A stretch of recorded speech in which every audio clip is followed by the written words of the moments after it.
Postscriptum კვლავ პირდაპირ ეთერშია, ახლა კი მინისტრის ქონებრივი დეკლარაცია, რომლის გარშემო ვნებათა ღელვა კი არა, ვნებათა ქარიშხალი ატყდა, რაც მისი კანდიდატურა თბილისის მერობაზე იქნა ბიძინა ივანიშვილის მიერ დასახელებული. დავით ნარმანიას არათბილისური აქცენტი დაუწუნეს და ადგილობრივი თვითმმართველობის კანონპროექტი. თენგიზ გოგოტიშვილი უფრო ახლოს და სხვა კუთხით გაგაცნობთ ამ ადამიანს და მის ოჯახს. ამ კაცის გარეშე საქართველოში ბეტონი არ ისხმება, ასფალტი არ იგება და ლენტი არ იჭრება. ეს კაცი უფრო ზუსტად მისი სამინისტრო საქართველოს ბიუჯეტის უდიდესი მხარჯველია. მისი პირადი ქონებრივი დეკლარაცია კი მინისტრთა კაბინეტში ერთ-ერთი მოგზალებულია. ხელზე ასაღები 6300 ლარი, ეს არის ძირითადი შემოსავლის წყარო, გარდა ამისა მე უნივერსიტეტიდან როგორც ასე ვთქვათ უნივერსიტეტის პროფესორს 1520 ლარი დამატებით მეკუთვნის და მას ვიღებ. მინისტრის ხელფასი ზუსტად ნახევარი სამომავლო ინვესტიციაა. საკუთარი სახლის პირდაპირ ნარმანია მეორე ბინას იშენებს. 130 კვადრატულ მეტრიანს $86,000. ამ ხანაგობის ყოველთვიური შენატანი $2000. 30 კვადრატულ მეტრამდე მეათე სართულზე, მეორე სართულის შენობობა მიდის და ვიმედოვნებ რომ გაზაფხულზე მეათე სართულამდეც მივავთ. ანუ ჯერ ჰაერში ხართ გამოკიდებული ფაქტიურად. ჯერ ჰაერში ვარ, თუმცა ძალიან კარგი სამშენებლო ჯგუფია, როგორც თავის დროზე ეს კორპუსი, სადაც ცხოვრობ და აშენა. ასე დროს ნარმანია სახლში ხშირად არ ბრუნდება. დღეს სატელევიზიო გამონაკლისია. ზარს არ რეკავს. 3 თვის შვილი რომ არ გააღვიძოს. ახლა იმდენად ადრეა რომ სახლში უფროსი 4 წლის კონსტანტინეც კი არ ხვდება, ბაღშია. ერთ ოთახში მასა და მამას ძინავთ, მეორეში ილია დენისსა და დედას. ორი სახელი ვინდა არა? ერთი მე დავარქვი, ერთი დათომ დავარქვა, გამოვიდა ორი. ვიცინით, კოჰაბიტაცია გვაქვს თქო სახელებთან დაკავშირებით. ეს კიდე კოკოს ველოსიპედია, მისი ძირითადი სატრანსპორტო საშუალება და ბაღში მიაქ ყოველდღიურად სხვადასხვა მანქანა. ეს სპეცტექნიკა მამა მაჩუკა? ეს სპეცტექნიკა მამის პროფესიასთან არის დაკავშირებული პირდაპირ. დედამისი და უმცროსი ცალკე წვანან, იმიტომ რომ ეს ხამე რამდენჯერ მეიღვიძებს. ქართულ მამებს ეუბნებით რომ ბავშვის გამო ღამე არ დგებით. ამის თქმა ისედაც ძალიან გვიან მოვდივარ დილას ადრე მიწევს ადგომა, ამიტომაც სულ რამდენიმე საათი მძინავს ისედაც. საკუთარ სახლში ყველაზე მეტად გრძელი დერეფანი არ მოსწონს. სამაგიეროდ ამ დეტალით აღფრთოვანებულია მისი უფროსი შვილი. სივრცეს გემოს მალე ალბათ უმცროსის გაუგებს. ბავშვებს გავუმართლათ, იმიტომ რომ აქ დარბის უფროსი განსაკუთრებით ველოსიპედს აკატარებს და ასე შემდეგ, ამიტომ მისთვის ყველაზე კარგი სივრცეა, ხან სრიალებს კიდეც. სივრცის სიმცირის გამო დერეფანს რიტუალური დანიშნულებაც აქვს. ეს არის ბიბლია, უწმინდესის და უნეტარესის ნაჩუქარი, რამდენიმე ხატი, ამ კუთხეში ვანთებთ ხშირად სანთლებს, ლოცულობთ იმისათვის, რომ უფალი ფარავდეს ჩვენს ოჯახს და ჩვენს ქვეყანას.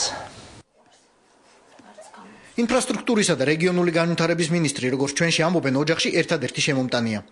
მეუღლე ასევე ეკონომისტია და ერთდროს ასევე ლექციებს კითხულობდა, მაგრამ ახლა მისი მთელი დრო ბავშვებს მიაქვთ. საოჯახო საქმეები ხერხება. მართლა შეუძლიათ? კაუნკანი გამოწვევს. კი და გამოუცვლია კიდევაც რამდენჯერმე. 17 წლის წინ თბილისში სტუდენტად ჩამოსული დავით ნარმანია თავის ძმასთან ერთად დიდუბეში დასახლდა. 2002 წლის დეკლარაციაში ეს ბინა 18000 ლარად ჰქონდა შეფასებული, სრულიად ფასდაუდებელი მოგონებებით. ეს ერთოთახიანი ბინა, სადაც მე და ჩემი ძმა სტუდენტობის დროს ცხოვრობდით და ვსწავლობდით. საუკეთესო მოგონებები. კი, რა თქმა უნდა. ნარმანია შემოსავალი მინისტრობამდე მეტი იყო, დროც მეტი ჰქონდა, მაგრამ შემდეგ ოცნების ეკონომიკური პროგრამის შედგენაში ჩაერთო, რასჯერ მინისტრობის შემდეგ თბილისის მერობის კანდიდატობით გაგრძელდა. გავეცდოთ პროგრამაზე და გავრცელოთ ძირითადი დაწესებულებები, უნდა მიიღონ მონაწილეობა. 2013 წლის გაზაფხულის ქონებრივ დეკლარაციაში 9 საბანკო ანგარიშია. შემორჩენილი არასამთავრობო ორგანიზაციებში მუშაობისა და ექსპერტობის დროიდან. მათი ნაწილი, როგორც ამბობს, უკვე ცარიელია. შევსების მომენტში ბარათებზე 5522 ლარის კრედიტი და 3993 ლარისა და 35 თეთრის დებეტი იანგარიშა. საფულეში რამდენი გიდევთ ფული ამ წამს?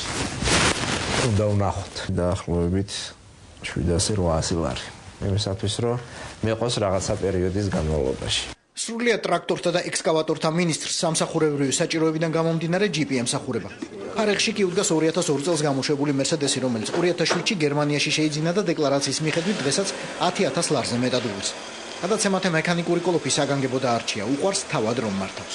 მინისტრი ნარმანია თუ არა, მერი ნარმანია შეიძლება უცებ საჭესთან მერსედესი? კი, რა თქმა უნდა, რა თქმა უნდა, მე თვითონ ხანდახან ვატარებ მანქანას 2-დან 0 ქართველებმა როგორც ვიცით. ეკონომიური მანქანაა ესეთი ნორმალური საოჯახო მიზნებისთვის. ნარმანიების ოჯახის ფუძე ოდიშის ისტორიული მიწაა. სოფელი კოკი აფხაზეთიდან ხელის გასაწვდე მანძილზეა და სკოლაში, სადაც ministris დედა გეოგრაფიას ასწავლის, ახლა ის ბავშვებიც დადიან, რომელთაც გალის რაიონის სკოლებში ოკუპანტები არ უშვებენ. გამარჯობა ბავშვებო. გასხედით, ჩვენ უნდა განსაზღვროთ ჰავის ძირითადი ელემენტებიდან ჰაერის ტემპერატურა და ატმოსფერული ზრდა, ნალექების განაწილება საქართველოს ტერიტორიაზე. კოკის სკოლა, რომელიც დავით ნარმანიამ დაამთავრა, საქართველოში ერთ-ერთი ძველია. ამ ადგილას სკოლა, თუმცა ერთკლასიანი, პირველად 1872 წელს აშენდა. დირექტორი ნერვიულობს, ელექტროზარი მაინც და მაინც მაშინ გაბუჩდა, როდესაც აქ ტელეკამერა გამოჩნდა.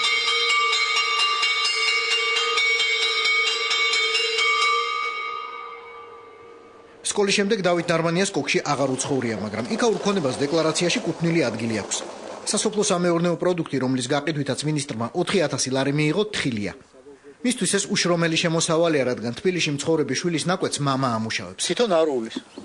თვითონ უვლი და ახლაც აწადია. ახლა ქვეყანას უვლის განყოფილებას და ახლა არსალია, თორემ დრო იყო სკოლის მოსწავლე დათო ინჟინერ-მექანიკოსი მამის მარჯვენა ხელი იყო. ამბობენ მეურნეაო, ნარმანიაო.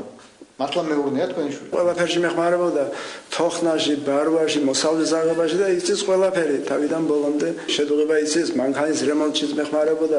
ამ ეზოში ნარმანიებმა პირველი ოდა მე-19 საუკუნეში დადგეს. თანამედროვე სახლის პირველი სართული სათავსოებს უკავია, მეორეზე კი 3 ოთახია. სახლის მეპატრონე ბაბუაა, ვეტერანი ექიმი. გამარჯობა. გამარჯობა ბატონო. გასიამოვნოა.